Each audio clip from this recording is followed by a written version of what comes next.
இன்றைய நாளில் நம்ம நம்முடைய ஒவ்வொருடைய வாழ்க்கையிலும் பரிசுத்த ஆவியான எவ்வளோ முக்கியம் என்பதை பார்க்க போகிறோம்.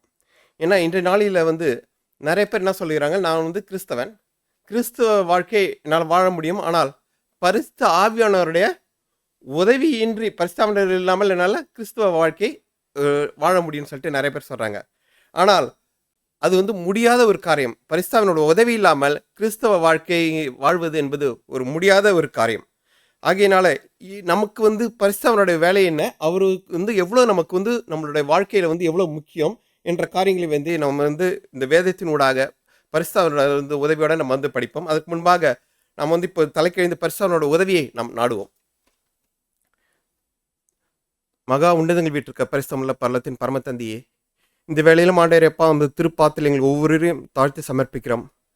நீர்தாமே ஆண்டவரேப்பா இந்த வேளையில் அடியனை முற்றுமொழியாக மறைத்து, நான் அல்ல, நீர்தாமே ஆண்டவரேப்பா பேச வேண்டிய வார்த்தைகளை அடியின் வாயில் தந்து உமது நாம மேன்மைக்கென்று ஆண்டவரேப்பா நீர்தாமே பேசும். நாங்கள் ஒவ்வொருவரும் கேட்க எங்கள் செவியிலே நீர்தாமே திறந்துள்ள வேண்டுமாயும்.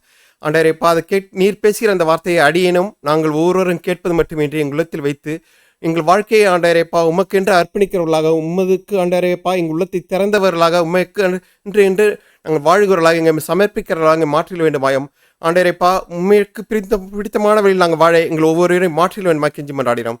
எங்கள் ஒவ்வொருவரையும் தாழ்த்து சமர்ப்பிக்கிறோம், ஏற்றுக்கொண்டு வழிநடத்தும். இயேசுவின் மூலமாக கெஞ்சி மன்றாடுகிறோம் பரிசுத்தமுள்ள பரலத்தின் பரம தந்தை, ஆமேன். ஏன்னா நம்ம வேதாகமத்தை எடுத்து பார்க்கும்போது, வேதாம ஆரம்பத்தில் பார்க்கும் துவக்கத்தில் பார்க்கும்போதும் பரிசுத்தவனை பற்றி நம்ம பார்க்குறோம். நம்ம கொஞ்சம் வசனங்கள் நிறைய எடுத்து வாசிப்போம் நம்ம இன்றைக்கி. அது வேதாகம ஆதியாகமம் 1ஆம் அதிகாரம், ஆதியிலே நம்ம பார்க்கும்போது ஆதியாகமம் 1ஆம் அதிகாரம் 2வது வசனம்.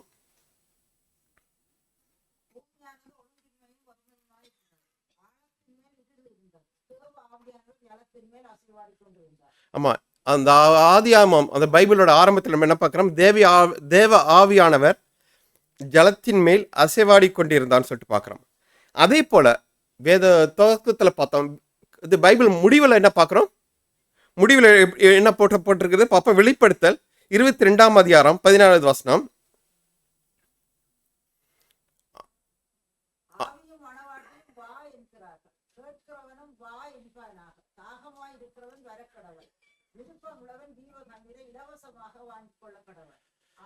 ஆமா, இங்க என்ன பார்க்கிறோம், ஆவி மணவாட்டி நம்ம யார், இது சபை குறிக்கிறது. இங்கேயும் நம்ம என்ன பார்க்குறோம், இந்த பரிசுத்தவான்கள் குறித்து பார்க்குறோம். வேதாம துவக்கத்தில் பார்க்குறோம், வேதாம் முடிவில் பார்க்குறோம். அதே போல இயேசு கிறிஸ்து எடுத்துக்கொண்டோம்னா, அவரோட வாழ்க்கையை எடுத்துக்கொண்டு பார்த்தாலும் இந்த உலகத்தில் இருக்கும்போது அவர் என்ன செய்யறார், இந்த உலகத்தில் இருக்கும்போது அவர் மனிதனாக இருக்கும்போது அவர் ஊழியத்தை தொடங்கும் போது என்ன பார்க்குறோம், முதல்ல துவங்கும் போதும் என்ன செய்யறோம் பார்க்குறோம். நம்ம பார்க்கும்போது அவர் என்ன சார் ஞானம் முழுக்க எடுக்கும்போது என்ன பார்க்குறோம், ஆவியானவர் புறாவை போல இறங்கி வருவதை பார்க்குறோம். அங்கேயும் அவர், அதாவது இயேசு கிறிஸ்துவானவர் அவரோட ஊழியத்தை தொடங்குவதனுடைய பரிசுத்தவான்கள் நம்ம வருவதை பார்க்குறோம். அதே போல் அந்த அவருடைய ஊழியத்தின் முடிவில் நம்ம என்ன பார்க்குறோம், மத்திய 28ஆம் அதிகாரம் 19ஆம் வசனத்தை வாசிப்போம்.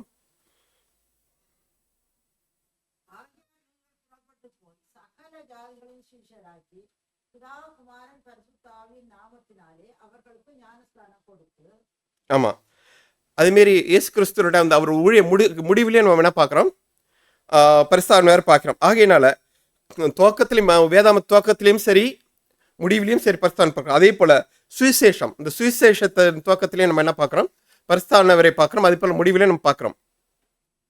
அப்போ நம்ம ஒவ்வொருத்தருக்கும் நம்ம ஒரு நல்ல ஒரு கிறிஸ்தவ வாழ்க்கை வாழ்வதற்கு பரிசுத்த ஆவியானவர் ரொம்ப ரொம்ப முக்கியமாக இருக்கிறது. அதில் இன்னொரு வசனத்தை எடுத்து வாசிப்போம். யோவான் 3ஆம் அதிகாரம் 5வது வசனம்.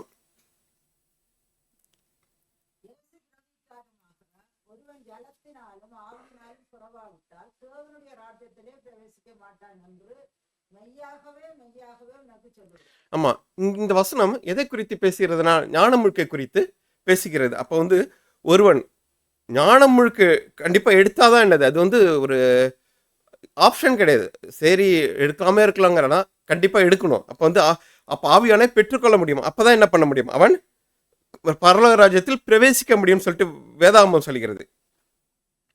அதே போல இது அப்ப நம்ம என்ன பண்றது, இந்த காரியம் எப்படிப்பட்டதா இருக்கிறது, நம்மளுடைய வாழ்க்கை, அதாவது வாழ்வா சாவாங்கிற பிரச்சனை. நம்ம வந்து அப்போ வந்து பரிசுத்தாவியை பெற்றுக்கொள்ள வேண்டியது எப்படி இருக்குன்னா, வாழ்வா சாவாங்கிற பிரச்சனை. பரிசுத்தாவியம் இல்லாமல் நம்மளால் கிறிஸ்தவ வாழ்க்கை வாழ முடியாது. பரிசுத்தாவியம் பெற்றுக்கொள்ளும் கிறிஸ்தவ வாழ்க்கையை நம்மளால் வாழ முடியலன்னா நம்ம என்ன பண்ண முடியும்? நம்ம பரலோகத்துக்கு போக முடியுமா? முடியாது. அப்போ வந்து இது வந்து எவ்வளோ ஒரு முக்கியமான ஒரு காரியம். நம்மளோட இது வாழ்க்கை வந்து வாழ்வா சாவாங்கிற ஒரு பிரச்சனையாக இருக்கிறது. அதுமாரி இது ரோமர் 8ஆம் அதிகாரம் 6வது வசனம் பார்த்தோம்னா, மாம்ச சிந்தை மரணம், ஆவின் சிந்தை ஜீவனும் சமாதானமும். அப்போ வந்து நம்ம வந்து இந்த உலக பிரகாரம் சிந்தையெல்லாம் ஆவின் சிந்தை எப்படி இருக்குது? அது ஜீவனும் சமாதானம் சொல்லிட்டு நம்ம பார்க்குறோம். அதே போல் இன்னொரு வசனத்தை எடுத்து வாசிச்சோம்னா கூட சரி, ரோமர் 8ஆம் அதிகாரம் 9ஆம் வசனம், ரோமர் 8:9.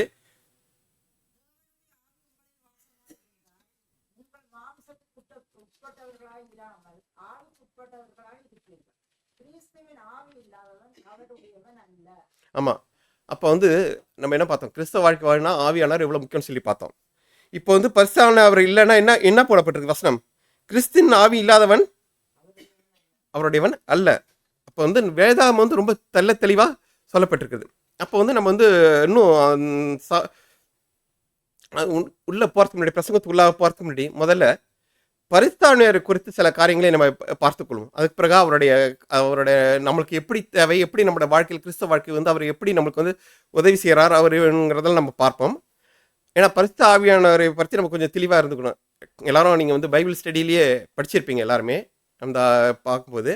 ஏன்னா நிறைய பேர் வந்து என்ன செய்கிறாங்க, பரிசுத்த ஆவியானவர் வந்து அவர் என்ன ஒரு நபர்ங்கிறதுல ஒரு சந்தேகம் இருக்குது. ஆனால் இப்போ சாதாரணமாக வந்து நம்ம வந்து இது பிதாவினானவர், பிதான்னு சொன்னால் உங்களுக்கு என்ன ஞாபகம் வரும்? உங்கள் இமேஜில் உங்களுக்கு யோசனையில் என்ன வரும்? பிதான்னு சொன்னால் ஒரு தகப்பன் வரும். அதோட முக்கியமாக நம்மளுக்கு வந்து ஒரு உருவம் வரும். என்னது? ஒரு வயதான ஒரு நபருங்கிற மாதிரி ஒரு உருவம் வரும். அதே போல் பரிசுத்த உடனே நம்மளுக்கு யோசனையில் வர்றது என்னது? புறா தான் வரும். அதனால நிறைய பேர் என்ன நினைக்கிறாங்க, பரிசுத்த வந்து அவர் ஒரு உருவம், அவருக்கு வந்து he is not a person, அதாவது ஒரு இண்டிவிஜுவல் இல்லை, ஒரு நபர் இல்லைன்னு சொல்லிட்டு அவர் வந்து ஒரு ஆவியானவர்னு சொல்லி ஆவின்னு நினைக்கிறாங்க. அவர் புறா வடிவில் இருக்கிறான்னு சொல்லிட்டு இப்படி பல விதமான இருக்குது.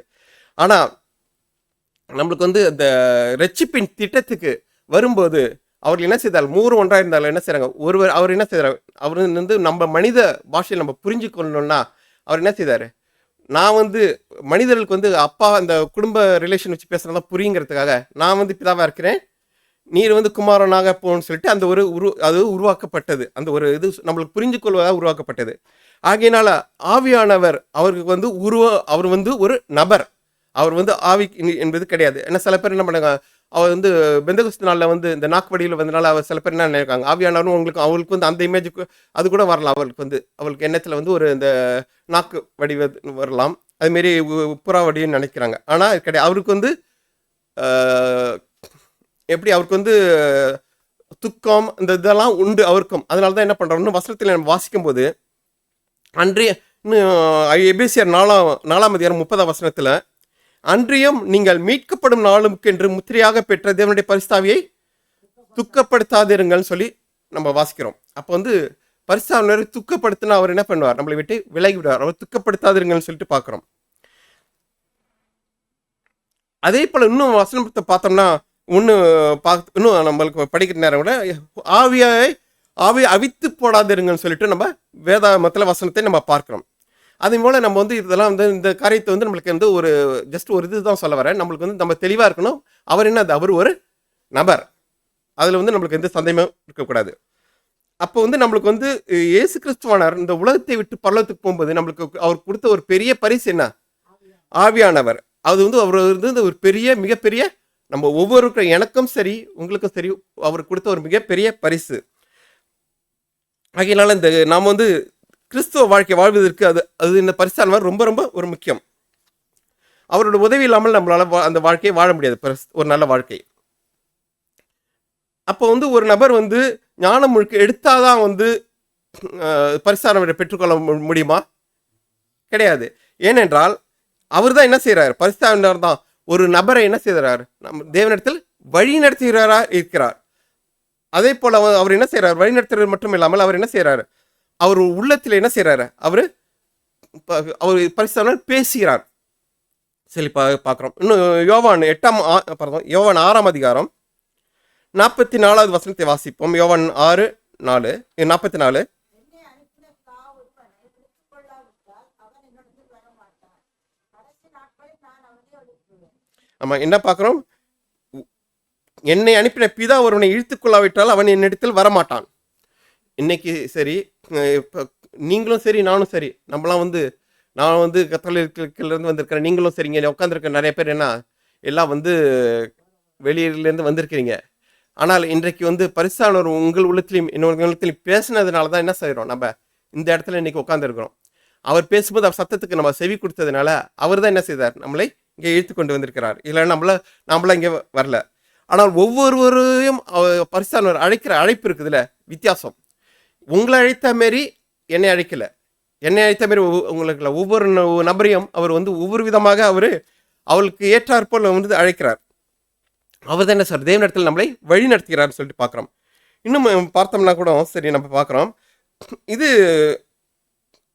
அனாதி சிநேகத்தால் உன்னை சிநேகித்தேன், ஆதலால் காருண்யத்தால் உன்னை இழுத்து கொள்கிறேன்.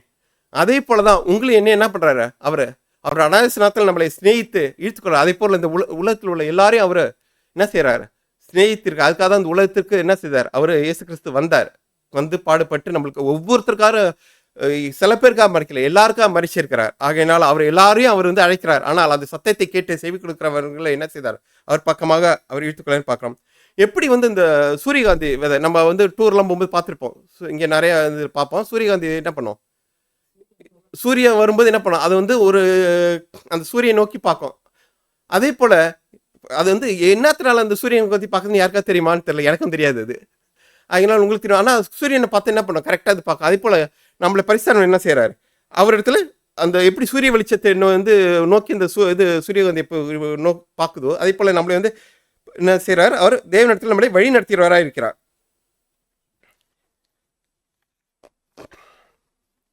அது முதல்ல எங்கே இருக்குது, இருதயத்தில். நம்மள ஒவ்வொருடைய இருதயத்திலும் ஒரு நபரோட இருதயத்தில் அது ஆரம்பிக்கிறது.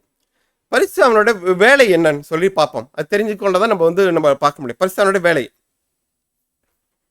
அப்போ வந்து பரிசுத்தவானோட வேலை என்னன்னா, முதல்ல வந்து என்ன பார்த்தோம், முதல் வேலை அவர் என்ன செய்கிறார், நம்மள ஒவ்வொருவரையும் தேவனிடத்தில் நம்மளை வழி நடத்துகிறது அவருடைய வேலையாக இருக்கிறது. ஒவ்வொருவரையும் அவர் வழி நடத்துகிறார், எல்லாருக்கும் அந்த அழைப்புக்கு செய்கிறாரு. அதை வந்து அவர் உள்ளத்தில் என்ன செய்கிறார், பரிசுத்தவான் அவர் உள்ளத்தில் பேசுகிறார், பேசி அவர்களை வழி நடத்துகிறார். ரெண்டாவது 100 வேலை, பரிசுத்தவானோட வேலை என்னன்னு சொன்னோம்னா, அவர் என்ன செய்கிறார், நம்மளுக்கு ஞாபகப்படுத்துகிறார். என்னத்தன்னு பார்ப்போம், என்னத்தை அவர் நம்மளுக்கு வந்து ஞாபகப்படுத்துகிறார். யோவான் 14ஆம் அதிகாரம் 26வது வசனம், யோவான் 14:26.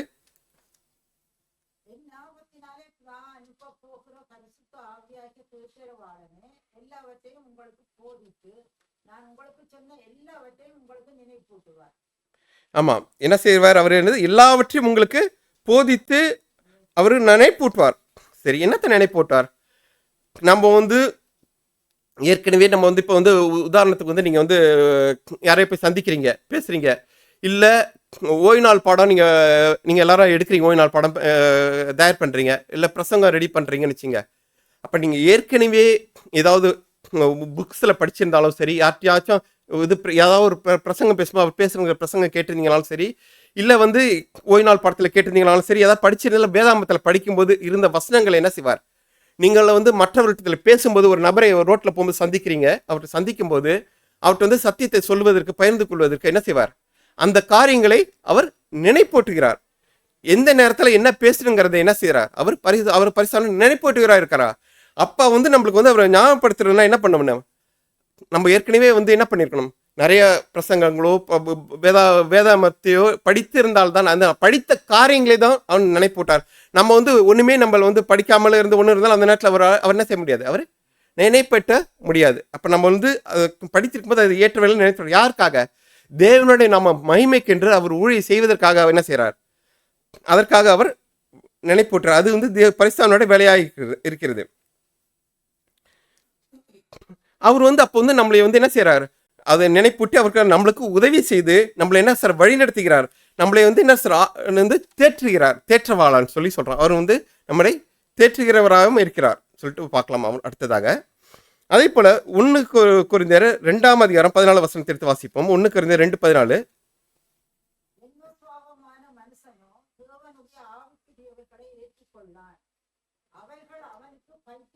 தோன்றும். அவைகள் ஆவிக்கேற்ற பிரகாரமாய் ஆராய்ந்து நிதானிக்கப்படுபவைகள் ஆதலால் அவைகளை அறியவும் மாட்டார். ஆமா, இந்த வசனத்துல நம்ம பார்க்கிறோம், ஜென்ம சுவாபமான மனுஷன் தேவனுடைய ஆவிக்குரியவைகளை ஏற்றுக்கொள்ளான், அவைகள் அவனுக்கு பைத்தியமாக தோன்றும் சொல்லி பார்க்கிறோம். அவைகள் ஆவிக்கேற்ற பிரகாரமாக ஆராய்ந்து நிதானிக்கப்படுகிறவைகள் ஆனதால் அவைகளை அறிய மாட்டான்னு சொல்லிட்டு பார்க்குறோம். நம்ம வந்து என்ன சார், நம்ம முதல்ல என்ன பார்த்தோம், பரிசுத்தவானவர் நம்ம ஒரு வழி நடத்துறான்னு பார்க்குறோம். அடுத்ததாக என்ன பார்த்தோம், அவர் வந்து நம்ம வந்து யார்கிட்ட சத்தியத்தை பேசும்போது அவர் தான் நமக்கு நினைப்பூட்டி பேசுகிறார். இப்போ வந்து நீங்கள் வந்து யார்கிட்டாச்சும் பேசுகிறீங்க, சத்தியத்தை குறித்து பேசுகிறீங்க. நீங்கள் சத்தியத்தை குறித்து நீங்கள் பேசும்போது அந்த நபரின் உள்ளத்தில் யார் பேசணும்? ஆவியானவர், பரிசுத்தவானவர் பேசணும். பேசாமல் பரிசுத்தவானவர் அவர் உள்ளத்தில் பேசாமல் பேசுவார். கண்டிப்பாக பேசும்போது அதாவது அந்த நபர் வந்து அவனோட இருதயத்தை கடினப்படுத்தினால், அவன் கடினப்படுத்தி அந்த பரிசுத்தவானவருக்கு செவி கொடுக்காமல் இருக்கும்போது அவன் என்ன நினைக்கிறான், என்ன இந்த மனுஷன் வந்து என்ன செய்கிறான், நம்மள்ட்ட வந்து என்னத்தையோ பற்றி பேசுகிறானேன்னு சொல்லிட்டு இன்னும் நம்மளை என்ன பண்ண நினைப்பான் அவன். அப்போ வந்து அவளுக்கு வந்து நம்மளை வந்து அவன் வந்து பைத்தியமாக நினைக்கிறான். ஆனால் அதுக்காக தான் வயதில் என்ன போட்டிருக்குது, அதை பற்றி அவனுக்கு வந்து அதோட தெரியாதனால அவைகள் அவனுக்கு பைத்தியமாக தோன்றும். அது அவன் வந்து அப்படி நினைக்கிறான். அப்போ வந்து நம்ம வந்து ஒரு இடத்துக்கு நம்ம ஒரு நபரை சந்திக்கும் போதும் சரி, நம்ம வந்து எந்த காரியத்தை குறித்து தேவனை குறித்து பேசும்போது சரி, ஓய்வு நாள் பாடம் பிரசங்கம் பண்ணி நம்ம என்ன பண்ண மாட்டோம், முதல்ல பரிசுத்த ஆவியானவருடைய உதவியை நாம் நாட வேண்டும். எதற்காக? நாம வந்து ஒரு நபரிடத்துல பேசுவது கிடையாது. யார் பேசணும்? நான் வந்து இப்போ உங்கள்கிட்ட பேசுறது கிடையாது. பரிசுத்த ஆவியானவர் ஒவ்வொரு இடத்துல உள்ளத்துல, என் உள்ளத்திலையும் சரி, என் உள்ளத்திலையும் பரிசுத்த ஆவியானவர் பேசணும். அப்போதான் வந்து நம்ம என்ன பண்ண முடியும், அதை ஏற்றுக்கொள்வோம். ஆகிய நாம் முதல்ல பரிசுத்த ஆவியானவர் உதவியை நாட வேண்டும். அதுதான் அவருடைய வேலையாக இருக்கிறது. ஆகையினால தான் நம்ம பார்க்குறோம். இன்னும் இது எடுத்து வாசிப்போம். அதில் வந்து பரிசுத்தவானவர் வந்து அவன் வந்து ஏற்றுக்கொள்ளாததுனால அப்போ வந்து பரிசுத்தவானவர் இல்லைன்னு ஆயிடுமா? கிடையாது, இருக்குது. எப்படி வந்து ஒரு காற்று, உதாரணத்துக்கு வந்து புரிந்து கொள்ள பார்த்தோம், ஒரு காற்று இருக்குது. காற்று என்ன பண்ணுது? காற்று அடிக்குதுன்னு சொல்லிட்டு யாராவது காற்றை கண்ணால் பார்க்க முடியுமா? யாராவது பார்த்துருக்கீங்களா? பார்த்துருந்தா சொல்லுங்க. நான் பார்த்ததில்ல. காற்று வந்து நம்ம யாரும் பார்க்க முடியாது. அதுமாரி காற்று வந்து வரது. ஆனால் காற்றோட என்ன பண்ண முடியும், காற்று வந்து அடிச்சதுன்னா நம்ம என்ன பண்ணுவோம், அதை உணர முடியும். அதோட செய்கைகளை பார்க்க முடியும். சமயத்தில் என்ன பண்ண முடியும், காற்றோட சவுண்டை கேட்கவும் முடியும். புயல் வந்ததுன்னா என்ன செய்யுது, கண்ணால் பார்க்க முடியல புயல் அடிக்கிறத. ஆனால் அது என்ன பண்ணுது, அதோட சவுண்டு உசுன்னு சவுண்டு கேட்கும். அது என்ன பண்ணுது, பெரிய பெரிய கார்லேருந்து எல்லாத்தையும் என்னத்துது தூக்கி எரிஞ்சிடுது. அதோட இது அது பவர், அதாவது பவர் வந்து இருக்கு, எப்படி இருக்குது, வல்லமை அதிகமாக இருக்கிறது. வேதாகம் அதை பற்றியும் போடப்பட்டிருக்குது. காற்றானது தனது இஷ்டமான இடத்திலே வீசுகிறது, அதன் சத்தத்தை கேட்கிறாய். புயல் அடிக்கும்போது கேட்கிறோம் சத்தத்தை. ஆகிலும் அது இன்ன இடத்திலிருந்து வருகிறது என்று, நீ இன்ன இடத்துக்கு போகிறது என்றும் உனக்கு தெரியாது. ஆவினால் பிறந்தவனோ அவனும் அப்படியே இருக்கிறான் என்றார். அதே போலதான் பரிசுத்தவானவர் நம்ம உள்ளத்துல பேசும்போது நம்ம வந்து அதை உணர மாட்டோம். ஆனால் அவர் பேசும்போது அது பேசுறதுனால நம்மளுக்குள்ள வர மாற்றங்கள், 100 மனுஷனுக்கு நம்ம பேசும்போது வர மாற்றங்களை நம்ம என்ன பார்க்க முடியும், நம்ம நிச்சயமாக காணலாம். செய்கையிலையும் சரி, அவனோட இதுலையும் சரி நம்ம காண முடியும். ஆகையினால நம்ம வந்து பார்க்க முடியாதனால இல்லைன்னு சொல்லிட்டு இல்லை. அதே போலதான் இப்போ உதாரணத்துக்கு வந்து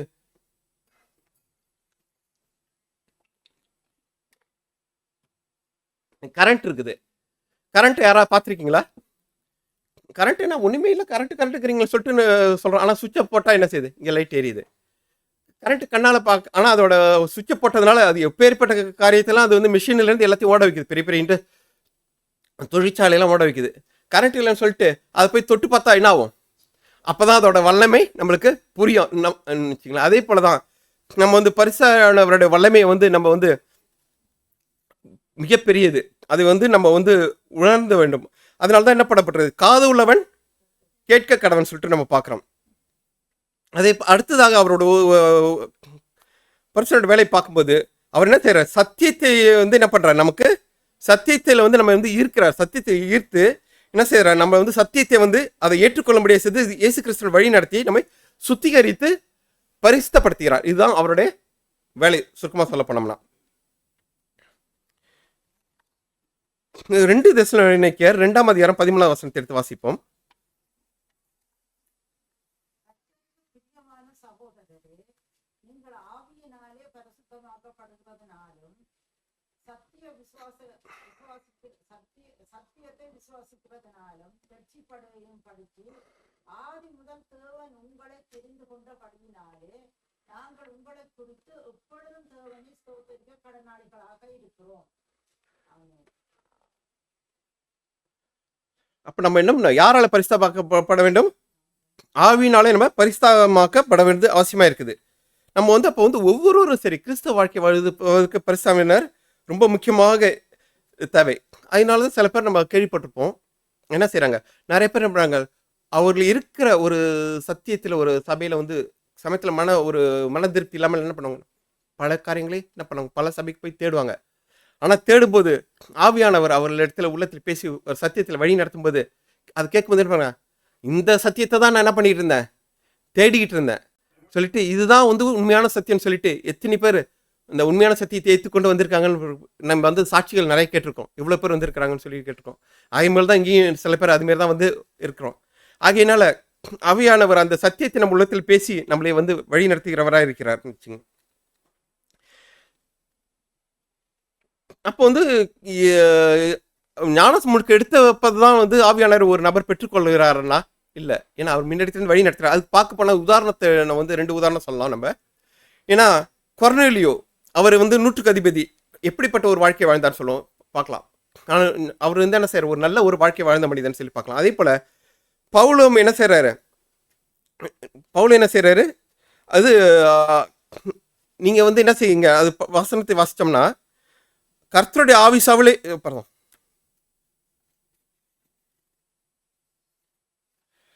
அப்போஸ்தலர் 19ஆம் இடத்துல வாசிப்போம்.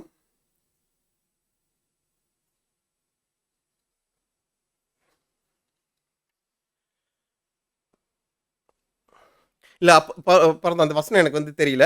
பவுலார் என்ன செய்கிறாரு, அந்த அவள் இந்த சபையில் உள்ளவங்க பரிசுத்தம் பெற்றுக்கொள்ள என்ன செய்கிறாரு, அவர் கை வைத்து அவர்கள் என்ன செய்கிறாரு, ஜெபிக்கும் போது அவர்கள் என்ன செய்தார்கள், ஆவியானவரை அவர்கள் பெற்றுக்கொண்டான்னு சொல்லி பார்க்குறோம்.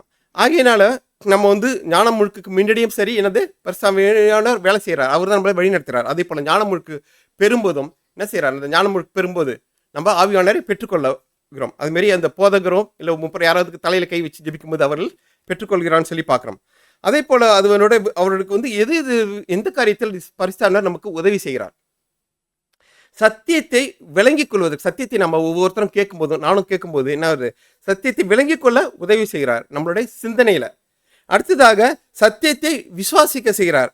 நம்மளுடைய இருதயத்தில் என்ன செய்கிறார், ஆவியானவர் பேசி அதை விசுவாசிக்க செய்கிறார். சத்தியத்தின் அதோட முடிஞ்சிருதா, கேட்டோம் இருதயத்தில் விசுவாசிச்சோம்னா அடுத்தது என்ன செய்யணும், அடுத்த கட்டம் சத்தியத்தின்படி நம்மை வழி நடத்துகிறார். நம்ம என்ன செய்யறோம், அதை செயலில் காட்டணும், ஆக்ஷனில் காட்டணும். நம்ம அப்போ ஒரு நபர் பரிசுத்தம் பெற்றுக்கொண்டால் என்ன செய்யறோம், சிந்தனையில் நம்ம இழுக்கப்பட்டு இருதயத்தில் விசுவாசித்து என்ன பண்றோம், பின்பு ஆவியானவர் நமது வாழ்க்கையில் அவைகளை கடைபிடிக்க உதவி செய்கிறார். ஆமாம், அது மறந்துடக்கூடாது. நம்ம அது கேட்கறது சத்தியத்தை எடுத்துக்கிட்டு ஞானம் முழுக்க இருக்கிறத நிற்கிறது இல்லை. நம்ம என்ன பண்ண மாட்டோம், வாழ்க்கையில கடைப்பிடிப்பது அவசியமாக இருக்கிறது.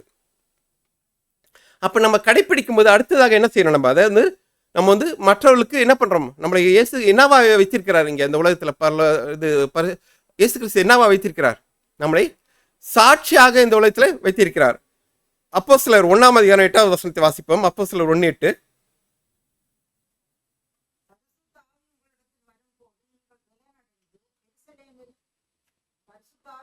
வரும்போது நீங்கள் பலனடைந்து எருசலேமிலும் யூதேயா முழுவதிலும் சமாரியாவிலும் பூமியின் கடையாந்த பர்யந்தமும் எனக்கு சாட்சியாக இருப்பீர்கள் என்றார்.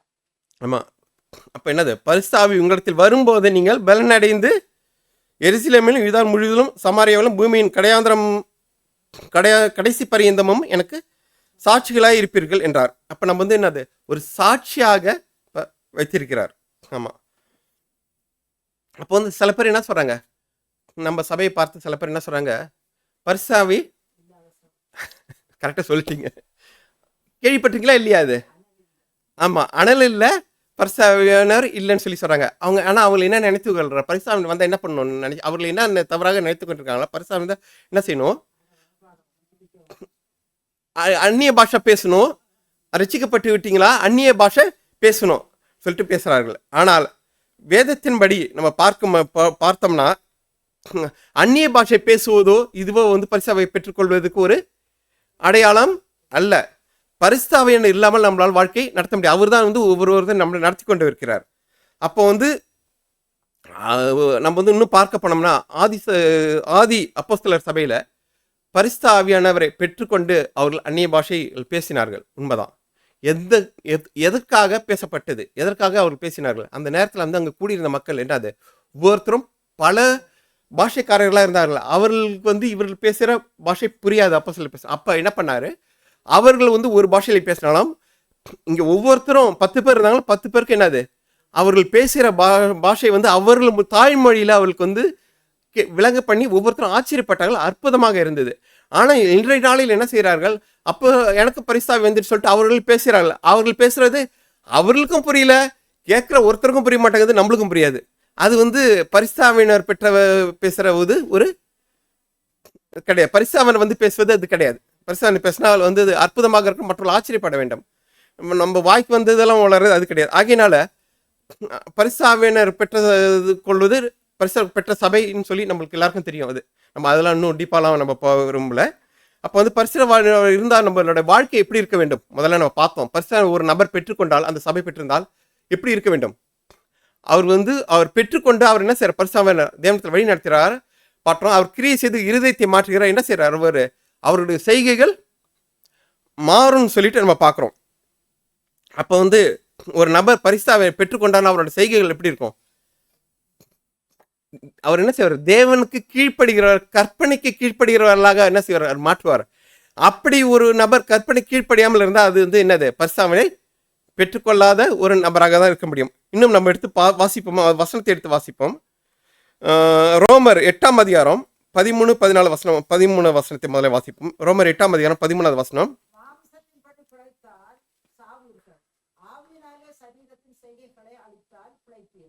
ஆமா, அடுத்தது வசனத்தை இது ஏற்கனவே இது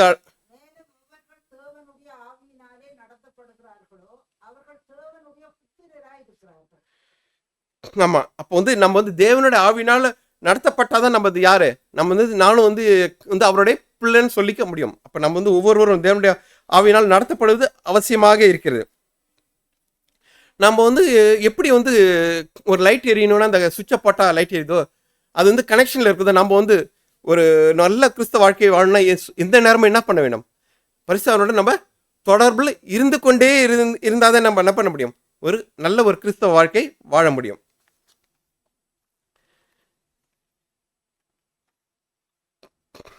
அதனால தான் தாவீதை நம்ம எடுத்துக்கிட்டோம்னா ஒரு வாழ்க்கையில் இன்னும் பார்க்கணும்னா ஒரு பிரியமான ஒரு தாசன் சொல்கிறாரு. அப்போ பார்த்தோம்னா இப்போ சங்கீதம் 51ஆம் அதிகாரம் 11, 12, 13 வசனத்தை வாசிப்போம்.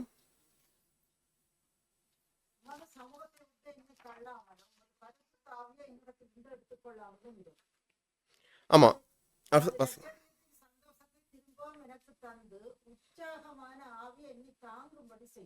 ஆமா, இந்த வசனம் இங்க பார்க்குறோம். முக்கியமா என்ன பார்க்குறோம், தாவீது என்ன கேட்கிறார், உமது பரிசுத்த ஆவியை என்னிடத்திலிருந்து எடுத்துக்கொள்ளாமல் இரும். ஆமா, நம்ம வந்து பார்த்தோம், பரிசுத்தவர் வந்து நம்ம இருந்தாலும் நம்ம வழி நடத்தணும் பார்த்தோம். அடுத்ததாக அவரோட வேலைகளை பார்த்தோம். அவர் பரிசுத்த நம்ம பெற்றுக்கொள்கிறோம். ஒரு நபர் பரிசுத்தாவை பெற்றுக்கொண்டா அவர் வந்து எப்போதுமே வந்து அவர் வந்து பரிசுத்த அவரிடத்திலே இருப்பாரா? நிறைய பேர் என்ன சொல்றாங்க இன்னைக்கு நம்ம சபையிலே பார்க்கும்போதும், பரிசுத்தவை பெற்றுக்கொண்டீங்களா, நான் பரிசுத்தவை பெற்றுக்கொண்டேன், அதோட முடிச்சிடறாங்க. ஆனால் அவள் வாழ்க்கையை நம்ம திரும்பி பார்க்கும்போது அவள் வாழ்க்கை அந்த வேதாமத்துக்குரிய வாழ்க்கையா இருக்குதானா? இல்லை.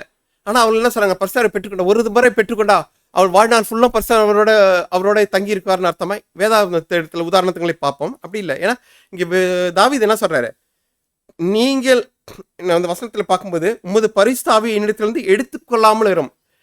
பரிசுத்தாவை நான் பெற்றிருக்கிறேன், என்னை வந்து என்னிடத்துல எடுத்துடாதீங்கன்னு சொல்லி தாவீது கெஞ்சுறாரு. ஏன்னா எடுத்துட்டா நான் எப்படி இருப்பேன், நான் வந்து ஒரு நல்ல ஒரு வாழ்க்கை வாழ முடியாது, என்னால் நான் மோசமானவன் ஆயிடுவேன். ஏன்னா அவர் தான் வந்து ஒவ்வொரு நேரமும் வந்து என்னை வந்து திருத்திக்கிட்டே இருக்கிறாரு, அவர் தான் என் உள்ளத்தில் பேசுறாருன்னு சொல்லிட்டு அவர் கேட்குறாரு. அப்போதான் நான் என்ன பண்ணேன், அப்போது பாதகருக்கு அடுத்து 13வது வசனத்தை வாசிப்போம்.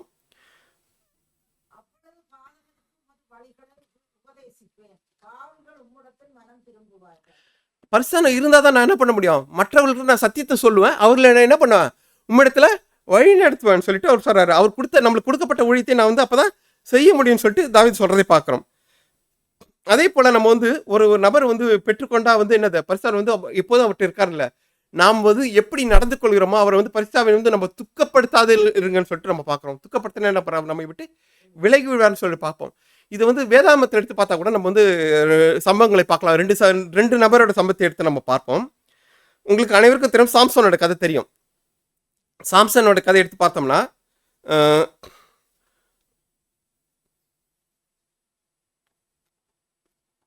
இது எபேசியர் எடுத்து பார்ப்போம். நியாயாதிபதிகள் 16:20 வசனத்தை வாசிப்போம். நியாயாதிபதிகள் 16:20.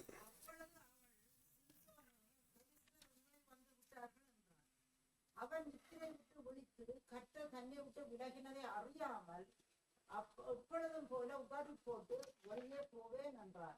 ஆமா, இந்த சிம்சன் கதை உங்களுக்கு எல்லாருக்கும் தெரியும். பரிசுத்தாவினால் வழிநடத்தப்பட்ட ஒரு நபர், அவன் பரிசுத்தாவினால் அவரிடத்துல இருந்த ஒரு நபர் சிம்சன் சொல்லிட்டு எல்லாருக்கும் தெரியும். அதனால தான் என்ன பண்ணான், அவனுக்கு வல்லமையா இருந்தது. அவனுக்கு இருந்த இந்த முடியினாலேயோ மற்ற காரியத்தினால அவன் வல்லமை இல்லை, முடியை வெட்டினதுனால. ஆனால் முடியில வல்லமை இல்லை. ஆனால் பரிசுத்தாவியானவர் அவனுக்கு கீழ்ப்படிந்து நடக்கும்போது அவனிடத்தில் வல்லமை இருந்தது. ஆனால் கடைசியில் என்ன செய்யறான் அந்த சிம்சனை, அவனுக்கு அது யார்ட்டி சொல்லாதன்னு சொன்னும்போது அவன் அந்த காரியத்தை சொல்லும்போது அவனுடைய முடியில் கத்திரிக்கப்பட்டது. என்ன பண்ணான் அவனை, பரிசுத்தாவியானவர் என்ன பார்க்குறான், கர்த்தர் தன்னை விட்டு விலகினதை, இந்த வசனத்தில் நம்ம கர்த்தர் தன்னை விட்டு விலகினதை அறியாமல், பரிசுத்த ஆவியானவர் அவனை விட்டு விலகினதை அறியாமல் என்ன பண்ணுவான், நான் வந்து பழையப்போல் நான் போவேன்னு சொல்லிட்டு போனார். ஆனால் அவனால் முடியல. அவன் என்ன பண்ணான், அவனை சிறைப்பிடித்தாங்கன்னு சொல்லி பார்க்குறோம். நாமளும் வந்து, நானும் சரி நீங்களும் சரி, பரிசுத்தாவியை நம்ம பெற்றிருக்கிறோம். பரிசுத்தாவியை எப்போதும் வந்து நம்மளோட ஒவ்வொரு உள்ளத்தில் தங்கணும். நம்ம வந்து அதுக்காக ஜெபிக்கணும். அதுக்கு மட்டும் இல்லாமல் அவருக்கு செவி கொடுத்து நடக்கணும். இல்லைன்னா பரிசுத்தாவியை நம்மளை விட்டு விலகிடுவார். ஆனால் அந்த விலகினதை எப்படி இது சிம்சன் வந்து உணராமல் இருந்தானோ, நாமளும் என்ன பண்ண மாட்டோம், பரிசுத்தாவியை விட்டு விலகினது உணராமல் சமயத்தில் இருக்கிற மாதிரி ஒரு ஆபத்துக்குரிய ஒரு நிலைமை ஆயிடும். அந்த நிலைமையில் நம்ம கூட அப்போ நம்ம வந்து செவி கொடுத்து நடப்பது அவசியமா இருக்குது. அதே போல இன்னொரு நம்பர் எடுத்துக்கிட்டா கூட இது சவுல் ராஜாவை தெரியும் உங்களை எல்லாருக்கும். அவர் என்ன அவர் எப்படிப்பட்டார், அபிஷேகம் பண்ணப்பட்ட ஒரு மனிதன் சவுல் ராஜா. அவர் என்ன செய்தார், கடைசியில் ஆரம்பத்திலோட வாழ்க்கையை சவுல் ராஜா அவர் வாழ்க்கை எடுத்து பார்த்தீங்கன்னா எப்படி இருந்தது, அவரோட முடிவு எப்படி இருந்தது. கடைசியில் அவர் முடிவை எடுத்து பார்த்தோம்னா, பரிசுத்தாவினர் அவரை விட்டு விலகினதை நிமித்தம் என்ன ஆவி அவருக்குள்ள வந்து பூந்தது, அசுத்த ஆவி அவன் உள்ளத்தில் வந்து பூந்தது. அவனா கடைசியில் எங்கே போய் நின்னான், கடைசியில் அந்த தேவனால் அபிஷேகம் பண்ணப்பட்ட ஒரு மனுஷன் கடைசியில் குறி சொல்கிற இடத்துல போய் அவன் நிற்கிறதே ஒரு ஒரு ஆபத்துக்குரிய ஒரு நிலைமையை நம்ம பார்க்குறோம். அங்கே போய் நிற்கிறதை நம்ம பார்க்கிறோம். கடைசியில் அவன் என்ன செய்தான், அவன் வாழ்க்கையின் முடிவை பார்க்கும்போது தற்கொலை செய்து கொண்டு அவன் சாவதை பார்க்கிறான். அவனுக்குள்ள வந்து அசுத்தாவி வந்து பூந்ததை நம்ம பார்க்கிறோம். நம்ம ஆகையினால அந்த இது வசனத்தை எடுத்து வாசிப்போம். 19ஆம் இது 1 சாமுவேல் 16ஆம் அதிகாரம், 1 சாமுவேல் 16ஆம் அதிகாரம் 14வது வசனம்.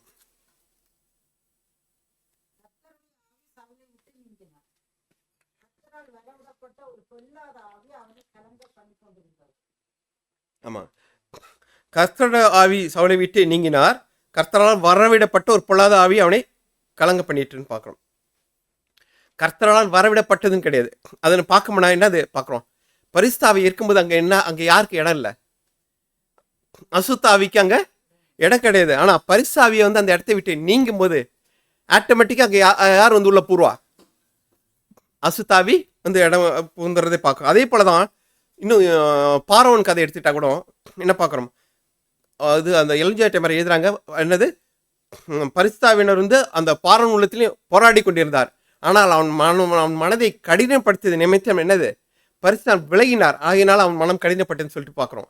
ஆகையினால இப்போ வந்து ஒரு நபர்கிட்ட வந்து பரிசுத்தாவினர் பேசிக்கிட்டு இருக்கிற, ஆனால் அவன் வந்து அதுக்கு வந்து அவனோட இருதயத்தை கடினப்படுத்தி செவி கொடுக்காத போகும்போது, பரிசுத்தாவின் விலகும் போது அங்கே யார் வந்து போடுறா, இங்கே அசுத்தாவியானவர் வந்து போடுறாரு.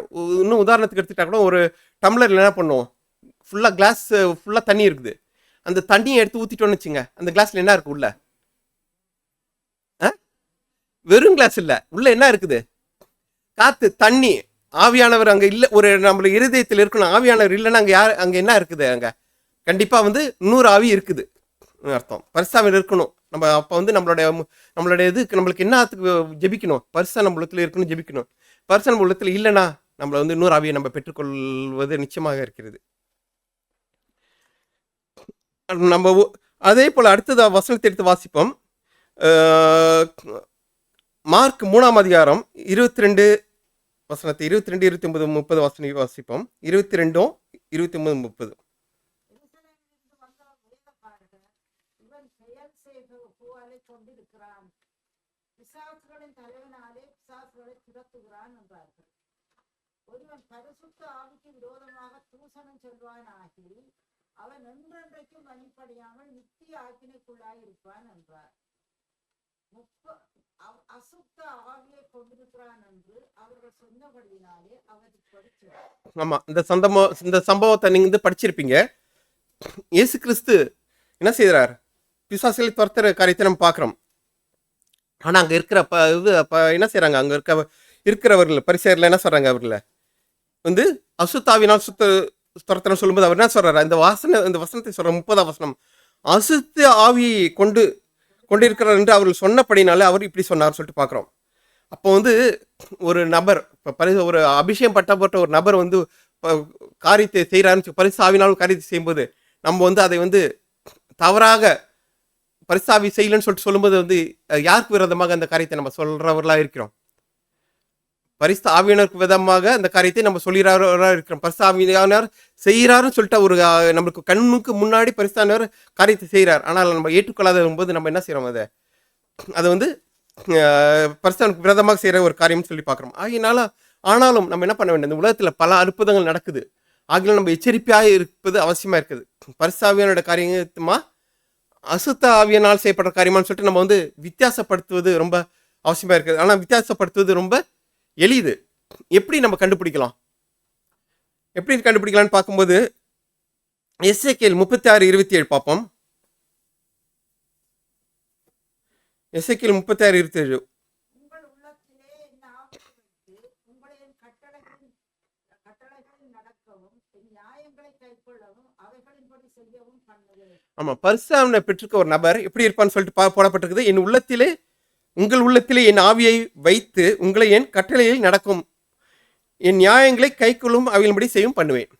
இப்போ பரிசுத்தனை பெற்றிருக்க ஒரு நபர் நம்ம வந்து இப்போ உலகத்தில் வந்து இப்போ இப்போ வந்து நிறைய பொய் தீர்க்கதரிசிகள் எல்லாரும் இருக்காங்க. அவனா நம்ம வந்து எப்படி வித்தியாசத்தை கண்டுபிடிக்கிறது? பரிசுத்தனை பெற்றுக்க ஒரு நபர் என்ன பண்ணுவார்? அவர் கட்டளைப்படி நடப்பார். கட்டளைப்படி நடந்து என்ன பண்ணுவார்? அவர் நியாயங்களை கைக்கொள்ளும்படி அவர்களை வழி நடத்துறார். பரிசுத்தனை பெற்றுக்க நபர் என்ன பண்ணுவார்? அதைப்படி செய்வார். அதே போல் இன்னொரு வசனத்தை கூட எடுத்து வாசிக்கலாம். என்ன அப்போஸ்தலர் 5:32 பரிசாவை யாருக்கு தந்தருள்வார்னு சொல்லிட்டு போடப்பட்டிருக்கு இந்த வசனம். நாங்கள் அவருக்கு சாட்சிகளாய் இருக்கிறோம். தேவன் தமக்கு கீழ்ப்படுகிறவர்களுக்கு தந்தளின பரிசுத்த ஆவியும் சாட்சி என்றார். ஆமா, யாருக்கு பரிசாவியை தருகிறார்? யாருக்கு தருகிறார்? எல்லாருக்கும் தருகிறாரா? அவருக்கு முதல்ல என்னது பார்த்து செவி கொடுக்கணும். அவருக்கு செவி கொடுக்கிறவர்களுக்கும் இந்த அவர் மனதை கடினப்படுத்தாதவர்களுக்கும் என்னது தேவன் தமக்கு கீழ்ப்படுகிறவர்களுக்கு தந்தருளின பரிசுத்தாவியம். அவருக்கு கீழ்ப்படுகிறவர்களுக்கு தான் என்ன செய்யறார்? பரிசுத்தாவியை அவர் தருகிறான்னு சொல்லிட்டு பார்க்குறோம். அப்போ வந்து முதல்ல என்னது அவர் வந்து தேவனத்தில் நம்முடைய வழி நடத்துகிறார். அடுத்தது என்ன செய்யறார்? அவரோட கற்பனைகளுக்கு கீழ்ப்படிய வச்சு நம்மளை என்ன செய்யறார்? மற்றவர்களுக்கு சாட்சியாக என்ன பண்ணுற? நம்மை சாட்சியாக மாற்றுகிறார். பார்ப்போம். அடுத்ததாக நம்ம வந்து பரிசுத்தாவிக்காக நம்ம வந்து ஜெபிப்பது ரொம்ப அவசியமாக இருக்குது. அவரோட காரியங்களையும் நம்ம பார்த்தோம். பரிசுத்தாவினோட நம்ம உள்ளத்தில் வந்தால் நம்ம வந்து ஒரு நபர் வந்து பரிசுத்தாவை பெற்றுக்கொண்டா அவரோட வாழ்க்கை எப்படிப்பட்ட ஒரு வாழ்க்கையாக மாறுது? அவர் வாழ்க்கை வந்து ஒரு இன்னும் பார்க்க போனோம்னா ஒரு நபர் வந்து பயங்கர பொருளாதாரம் இருக்கலாம். ஆனால் அவன் வந்து பரிசுத்தாவை பெற்றுக்கொண்ட பிறகு அவன் வாழ்க்கை எப்படி பயங்கரமாக மாறுதுன்னு சொல்லிட்டு பார்க்கலாம். ஒரு கதை கூட ஒன்று இருக்குது. ஒரு இங்கிலீஷில் வந்து ஷிப் திருடன்னு சொல்லுவாங்க. சொல்லிட்டு அதாவது ஆட்டு திருடன் சொல்லுவாங்க. அவன் வந்து அந்த ஊரில் இருந்து ஆட்டு திருடிட்டு இருந்தான் சொல்லிட்டு ஒரு நாள் அவனை பிடிச்சி என்ன பண்ணாங்க? அவன் நெத்தியில் எஸ்டின்னு சொல்லிட்டு இங்கிலீஷில் எஸ்னா ஷிப், தீஃப்க்கு எஸ்டின்னு சொல்லிட்டு எழுதிட்டாங்க. ஆட்டுத்திறன் சொல்லிட்டு எழுதிட்டாங்க. அப்போ வந்து அவனை பார்க்கும்போது எல்லாரும் ஆட்டுத்திறன் சொல்லிட்டு இருந்தாங்க. ஆனால் அவன் வாழ்க்கையை வந்து பிற்பாடு பார்க்கும்போது அவன் வந்து இயேசு கிறிஸ்துவை ஏற்றுக்கொண்டு அவன் ஒரு நல்ல வாழ்க்கை மாறின பிறகு அவன் வாழ்க்கை எப்படி மாறிச்சுன்னா அந்த எஸ்டிங்கிற வார்த்தை எப்படி ஆயிடுச்சுன்னா அவனை செயின்ட்னு சொல்லிட்டு எஸ்டி வந்து என்ன சொல்லுவாங்க ஷார்ட்டாக இங்கிலீஷில் செயின்ட்னு சொல்லிட்டு மாறிடுச்சு. ஆகையினால அந்த பரிசுத்தவர் வந்து உள்ளே வரும்போது நான் வந்து சில பேர் நினைக்கலாம் நான் வந்து ரொம்ப மோசமானவன், நான் வந்து இதுக்கெல்லாம் தகுதி இல்லை. சில பேர் கேள்விப்பட்டிருக்கேன், நானும் கேள்விப்பட்டிருக்கேன். ஐயோ அந்த சத்தியத்தின்படி நடக்கலாம் என்னால் முடியாத ஒரு காரியம் சொல்லிட்டு நிறைய பேர் நினைக்கலாம். ஆனால் எப்படி வந்து இந்த ஒரு திருடன் வந்து அந்த இயேசு கிறிஸ்து ஏற்றுக்கொண்டு எப்படி என் வாழ்க்கை மாறிச்சோ, அதே போல் நீங்களும் யாராவது இதை கேட்டுக்கொண்டிருக்கோம், யாராவது என் வாழ்க்கை வந்து ரொம்ப மோசமாக இருக்குது, என்னால் வந்து அது எப்படி நடக்க முடியாதுன்னு நினச்சோம்னா, ஆனால் இது பரிசுத்தவான்கள் நம்ம வந்து உள்ளத்தில் ஏற்றுக்கொள்ளும்போது எப்படி வந்து அந்த காற்று வந்து பெரிய வளமையான காரியத்தை செய்தோ, அதே போல் நம்மளால் செய்ய முடியாது. பரிசுத்தவான்கள் உதவியினால பரிசுத்தவான் நம்மளை என்ன பண்ணுவார், வல்லமையாக அவருடைய ஒரு ஊழியக்காரராக எடுத்து மாற்ற அவரால் முடியும். அப்போ வந்து நம்ம என்ன பண்ண வேண்டும், அவரிடத்துல ஜெபிக்க வேண்டும் பரிசுத்தவான்களுக்காக. நம்ம வந்து பொல்லாதவர்களாக நாம் வந்து நம்ம பிள்ளைகளை வந்து கேட்கும்போது நம்ம என்ன பண்ணுறோம், காரியத்தை கேட்கும்போது நம்ம நல்லதை கொடுக்குறோமா இல்லையா? பொல்லாத நாம் வந்து நம்ம பிள்ளைகளுக்கு இது கேட்கும்போது நல்ல காரியத்தை கொடுக்கும்போது பாம்பை கொடுப்போமா? கொடுக்க மாட்டோம். அப்படி இருக்கும்போது பரிசுத்தவான்கள் நம்ம வந்து கேட்கும்போது அவர் பரிசுத்தவான் நமக்கு கொடுப்பது அதிக நிச்சயம். அதற்காக நம்ம ஜெபிப்பது அவசியமாக இருக்கிறது. சகரியா 10:1 வசனத்தை வாசிப்போம். சகரியா 10:1 வசனம்.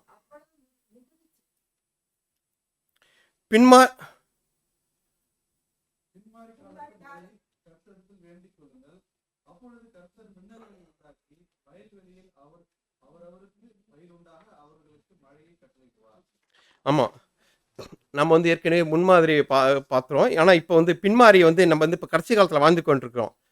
பின்மாரி காலத்துக்காக நம்ம என்ன பண்ண வேண்டும், பரிசுத்தம் நம்ம பெற்றுக்கொள்வது நம்ம வந்து ஒவ்வொருத்தரும், நானும் சரி நம்ம ஒவ்வொருத்தரும் ஜெபிப்பது அவசியமாக இருக்குது. பின்மாரி கால மழையை கர்த்தரிடத்தில் வேண்டிக் கொள்ளுங்கள், அப்பொழுது கர்த்தர் வந்து என்ன பண்ணுவார், கண்டிப்பாக அதை நம்ம ஒவ்வொருவருக்கும் கொடுப்பார் சொல்லிட்டு பார்க்குறோம். ஆனால் நம்ம வந்து பின்மாரி நம்ம வந்து பரிசுத்தம் பெற்றுக்கொள்ளணும் பார்த்தோம், அவருடைய காரியங்களை பார்த்தோம். ஆனால் பரிசுத்தம் நம்ம பெற்றுக்கொள்வதற்கு நம்ம வந்து இடம் கொடுக்குறோமா? நம்ம கேட்கலாம். இப்போ நம்ம என்ன பார்த்தோம், பரிசுத்தவரை பெற்றுக்கொள்ளணும், நமக்கு ஜெபிக்கணும். கண்டிப்பாக அவர் கொடுக்கறதுக்கு தயாராக இருக்கிறார். பரிசுத்தவரை கொடுக்கறது யாருங்க, அதுக்கு தான் என்ன செய்தார், பெரிய வந்து ஒரு தேட்டரை அனுப்பியிருக்காரு. பெரிய வந்து அவர் வந்து நமக்கு கொடுத்த ஒரு பெரிய அது வந்து ஒரு பரிசு. அவர் வந்து எல்லா காரியத்தையும் செஞ்சுட்டார். அவர் இயேசு கிறிஸ்து எல்லாத்தையும் செய்துட்டார், அவர் நம்மளுக்கு கொடுத்துட்டார். ஆனால் அவருக்கு நம்ம இடம் கொடுக்குறோமான்னு சொல்லி பார்க்கும்போது இடம் கொடுக்குறோமா? கொடுக்குறோம். எப்படி? ஒரு மூலையில் ஒரு இடத்த கொடுக்குறோம், உண்டா இல்லையா? நம்ம அதுக்கு வந்து ஒரு எலிஜிவேட்டர் ஒரு கொட்டேஷன் எடுத்து வாசிப்போம். இந்த டிசைர் ஆஃப், அது போட முடியுமா கொஞ்சம்? டிசைர் ஆஃப் ஏஜஸ், யுகங்களின் வாஞ்சையில் 25வது அதிகாரம் கடல் அருகில் கொடுக்கப்பட்ட அழைப்புங்கிற இடத்துல அந்த ஒரு இதை வாசிப்போம்.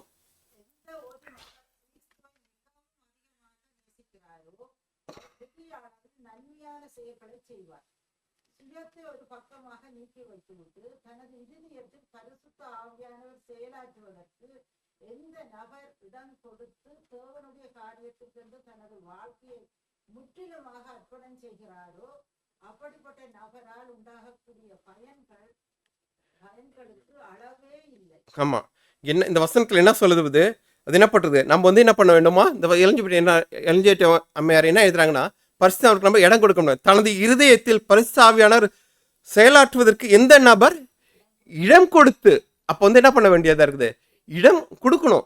நம்ம வந்து இடம் கொடுக்குறோமா? நம்ம எப்படி கொடுத்துருக்கோம்? நம்ம இடம் கொடுக்காம இல்லை, எல்லாருமே கொடுத்துருக்குறோம்.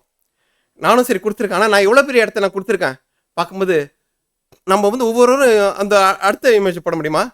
நம்ம அந்த இருதயத்தில் வந்து என்னென்னலாம் இருக்குதுன்னு பார்க்குறோம். நம்ம இருதயத்தில் என்ன இருக்குது, பரிசுத்தவான்கள் ஒரு மூலையில் நம்ம இருதயத்தில் வச்சுருக்கோம். அடுத்தது என்ன இருக்குது, ஃபுட்பால் இருக்குது. ஃபுட்பாலை பற்றியே நினச்சிட்டு இருக்கோம். இங்கே கோயில் உட்காந்துருக்கும் போது எவன் எந்த கோல் போட்டானோ தெரியலையே, எவ்வளோ யார் ஜெயிக்கிறான்னு தெரியலையே. அடுத்தது ஐயோ வேலைக்காரியம், எனக்கும் அந்த யோசனைகள் இருக்குது. வேலையை குறித்து நினச்சி கொண்டே இருக்கிறோம். படிப்பை குறித்து நினைச்சு பண்ணிருக்கிறோம். ஐயோ நாளைக்கு படிப்பை குறித்து நினச்சிக்கிறோம். வீட்டை பற்றி யோசனை பண்ணிட்டு இருக்கோம், வீட்டு காரியங்கள். இன்னும் என்ன அது, இன்னும் சில பேர் காசை பற்றி இதுமாரி ஒவ்வொருத்தரும் என்ன பண்ணுறாங்க, கோபம், இந்தமாரி காரியங்கள், சினிமா, சாப்பாடு, இதுமாரி அது முக்கியமாக செல்ஃபோன், இதை பற்றியே நினச்சி செல்ஃபோனில் என்ன மெசேஜ் வந்துச்சுன்னு தெரியல. திடீர்னு உட்காந்துருக்கும் சவுண்டு, திடீர்னு ஃபோனு மணி ஒரு ரிங் வந்து ஐயோ யார் மெசேஜ் அனுப்பிச்சான்னு தெரியலையே சொல்லிட்டு இங்கே பரிசுத்தவான்கள் நம்ம வந்து என்ன பண்ணுறோம், அவர் பேசுவதை நம்ம காது கொடுத்து கேட்கும்போது அவருக்கு வந்து நம்ம முழுசா நம்மளுடைய செவிகளை திறக்காமல் நம்ம என்ன பண்றோம், நம்மளுடைய காரியங்கள் எங்கெங்கேயோ நம்மளுடைய எண்ணங்கள் என்ன பண்ணுது, சிதறி கொண்டே இருக்கிறது. அப்போ அது பரிசுத்தவான்கள் எப்படி நம்ம இடத்துல முழுமையாக பேசுவார், நம்மள இடத்துல வந்து எப்படி கிரியை செய்ய முடியும்? அப்போ வந்து இது வந்து எனக்கும் சேர்த்து தான் சொல்றேன். அப்போ வந்து ஒவ்வொருவரும் என்ன பண்ண வேண்டும், இதேமாரி காரியங்களை நம்ம வந்து நீக்கிவிட்டு அவர் வந்து நம்மளை என்ன பண்ண வேண்டும், ஒரு வெறுமையான பாண்டமாக நம்ம என்ன பண்ண வேண்டும், நம்ம இருதயத்தை நம்ம வந்து எப்படி வந்து நம்ம வந்து நம்மளுடைய இருதயம் எப்படி எப்படி இருக்குன்னு சொல்லிட்டு நம்ம பார்த்தோம். தேவன் நம்மளோட இருதயம் தேவனுடைய ஆலயமாக இருக்கிறது. அப்போ நம்ம என்ன பண்ண வேண்டும், அதை நம்ம என்ன பண்ணுறோம், ஒருத்தர் வந்து புதுசாக நம்ம வீட்டுக்கு ஒருத்தர் விருந்தாடி வரணும், என்ன செய்கிறோம், வீட்டை சுத்தம் பண்ணி க்ளீன் பண்ணுறோம். பரிசுத்தவான்கள் நம்ம உள்ளத்தில் வரணும், நம்ம என்ன பண்ண மாட்டோம், நம்ம உள்ளத்தில் இருக்கக்கூடிய இந்த இதேமாரி ஒரு காரியங்களை நம்ம என்ன பண்ணோம், எல்லாத்தையும் க்ளீன் பண்ணி சுத்தம் பண்ணிட்டு நம்ம வந்து பரிசுத்தவான்கள் நம்ம உள்ளத்தில் ஏற்றுக்கொள்ளும்போது அப்போ வந்து என்ன பண்ணுவார், பரிசுத்தவான்கள் நம்ம உள்ளத்தில் வந்து அவர் நம்ம வந்து முழுமையாக எடுத்து பயன்படுத்தி நம்மளை என்ன பண்ண முடியும், வல்லமையாக மாற்ற முடியும். அதேமாரி வல்லமையாக அடுத்த மாரி போடுப்பா. அப்போ வந்து நம்ம தியானத்திலும் வேத வாசிப்பிலும் பரிசுத்தாவுக்கு முதலிடம் எதுக்கு கொடுக்கணும்னா, இந்த காரியங்கள் தேவைதான், அந்த காரியங்கள் இல்லாமல் இல்லை. நம்ம ஒவ்வொருத்தருக்கும் வேலை தேவைதான், வேலை இல்லைன்னா நம்ம ஒன்றும் அதனால இந்த மாரி காரியங்களுக்கு முதலிடம் யாருக்கு கொடுக்கணும், பரிசுத்தாவியானுக்கு. அந்த வந்து பைபிள் பட்ட காரியங்களுக்கு தேவனுடைய காரியத்துக்கு முதலிடம் கொடுக்கும்போது மற்ற காரியங்கள் என்ன செய்கிறார், அவர் கூட கொடுக்குறாரு. அதே போல வேதாமத்தில் எடுத்து பார்த்தா கூட பல பேர் என்ன பண்றாரு, தேவனுடைய பிள்ளைகள் தேவனுக்கு முதலிடம் கொடுத்ததுனால தேவன் என்ன செய்தார், அவர்கள் வல்லமையாக எடுத்து பயன்படுத்தி மட்டும் இல்லாமல் அவர்களை என்ன செய்தார், அளவில்லாமல் ஆசீர்வதிச்சார்னு சொல்லிட்டு நம்ம பார்க்குறோம். தாவீதை எடுத்துக்கிட்டா கூட என்ன செய்தார், ஆடு மிச்சிட்டு இருந்தார் தாவீதை என்ன செய்தார், ஒரு பெரிய ராஜாவை எடுத்தார்னு சொல்லி பார்க்குறோம். அதே போல யோசேப்பை கூட எடுக்கலாம், எகிப்துக்கே என்ன பண்ணார், ஒரு பெரிய அதிபதியை மாற்றினார். ஆனால் நாம் என்ன பண்ணாமல் முதலிடம் கொடுக்க வேண்டிய அவருக்கு கொடுக்காமல் மற்ற காரியங்களுக்கு முதலிடம் கொடுக்கும்போது அது என்னது இல்லை, அது ஆசீர்வாதமாக இருக்காது. அப்போ வந்து கடைசியாக இப்போ வந்து முடிக்க போகிறோம். கடைசியாக அப்போ வந்து நம்மளோட இருதயம் வந்து எப்படி இருக்க வேண்டும், எதனால் நிரம்பி இருக்க வேண்டும், பரிசுத்தாவியானவர் நம்ம வந்து நம்மளோட இருதயம் முழுமையாக நிரப்பப்பட அவருக்கு நம்ம வந்து இடம் கொடுக்கிறவர்களாக இருக்க வேண்டும். உங்கள் முழு இருதயத்தோடும் என்னை தேடுவீர்களானால் என்னை தேடுவீர்கள் கண்டுபிடிப்பீர்கள் சொல்லி போடப்பட்டிருக்கு. அப்போ நம்ம என்ன பண்ணுவோம், அறக்குறை இருதயத்தோட பாதி இருதயத்தோட முழு இருதயத்தோட நம்ம அவரை தேடுவது அவசியமாக இருக்கிறது. அதே போல தாகமுள்ளவன் மேல் தண்ணீரையும் வறண்ட நிலத்தின் மேல் ஆறுகளையும் ஊற்றுவேன், உன் சந்ததியின் மேல் என் ஆவியையும் உன் சந்தானத்தின் மேல் என் ஆசீர்வாதத்தையும் ஊற்றுவேன்னு சொல்லி போடப்பட்டிருக்கிறது. அப்படி இருக்கும்போது என்ன செய்யறார், அவர் ஊற்றுறாரு. அப்போ நம்ம வந்து ஒவ்வொருவரும் பரிசுத்தாவியை பெற்றுக்கொண்டு என்ன பண்ணணும், அதை வந்து எப்போதும் அவரை நம்ம வந்து அவருக்கு கீழ்ப்படிந்து அவரை துக்கப்படுத்தாமல் அவரை நம்ம வந்து இருதயத்தில் வைத்துக்கொள்ள முடியும். அப்படி பரிசுத்தாவியினர் ஒருவேளை அவர் நம்மளை விட்டு நீங்கி விட்டா அது வந்து ஒரு பரிதாபத்துக்குரிய ஒரு நிலைமை ஆகிடும். அங்கே யார் வந்து பூந்துருவாங்க, அசுத்தாவி வந்துடும். அதற்கு நம்ம இடம் கொடுக்காத படிக்க என்ன பண்ண வேண்டும், நம்ம என்ன பரிசுத்தாவியருக்கு நமக்கு கீழ்ப்படிந்து நடக்க வேண்டும். ஆதி அப்போஸ்தலர் சபை எடுத்து பார்த்தோம்னா பரிசுத்தாவியானவர் ஊற்றப்பட்டு அவர்கள் எப்படி இருந்தாலும் சொல்லிட்டு நம்ம பார்க்குறோம். நம்ம எப்படி இருந்தார்கள், பெந்தெகோஸ்தே என்னும் நாள் வந்த போது அவர்கள் எல்லோரும் ஒருமனப்பட்டு ஒரு இடத்தில் வந்திருந்தார்கள். ஒரு இடத்துல வந்திருந்து என்ன செய்தார்கள், அவர்கள் உள்ள ஒருமனப்பட்டவர்களாக என்ன பண்றார்கள், ஜபத்தில் தரித்திருந்தார்கள். இந்த செய்தி கொண்டிருக்க நானும் சரி, நம்ம ஒவ்வொருவரும் சரி, நம்ம இடத்துல இந்த பரிசுத்தவான் சொன்ன இந்த காரியங்கள் ஏதாவது நம்ம இடத்துல ஏதாவது குறைகள் நம்ம இடத்துல ஏதாவது இருக்குன்னா என்ன பண்ண வேண்டும், அந்த குறைகளே நம்ம வேண்டும். நம்ம சபையிலையும் சரி, நம்ம சபையாக பரிசுத்தாவை பெற்றுக்கொள்ள வேண்டும்னா இதேமாரி ஒரு கரை ஏதாவது நம்ம இதில் இருந்துன்னு என்ன பண்ண வேண்டும், அந்தமாரி ஒரு குறைகளை நம்ம நீக்கிவிட்டு நம்ம முழு இறுதியோட பரிசுத்தாவை தேடும்போது பரிசுத்தாவை நம்ம வந்து நம்ம ஒவ்வொருவரும் இந்த சபையாகவும் நம்ம பெற்றுக்கொள்வது அதிக நிச்சயமாக இருக்கிறது. அதே போல் இந்த கடைசி காலத்தில் வாழ்ந்து கொண்டிருக்கிற நாம் ஒவ்வொருவரும் ஒருமனப்பட்டு ஜபத்தில் தரித்திருந்து பின்மாரில் பரிசுத்தாவியானவர் ஊற்றப்பட்ட போது அவரை பெற்றுக்கொள்ள நம்ம ஒவ்வொருவரும் நம்மை ஆயத்தப்படுத்திக் கொள்வோம். இதுவே இந்த நாளின் உங்களுக்கும் எனக்குமான ஒரு ஜபமாய் இருக்கிறது. ஆமென்.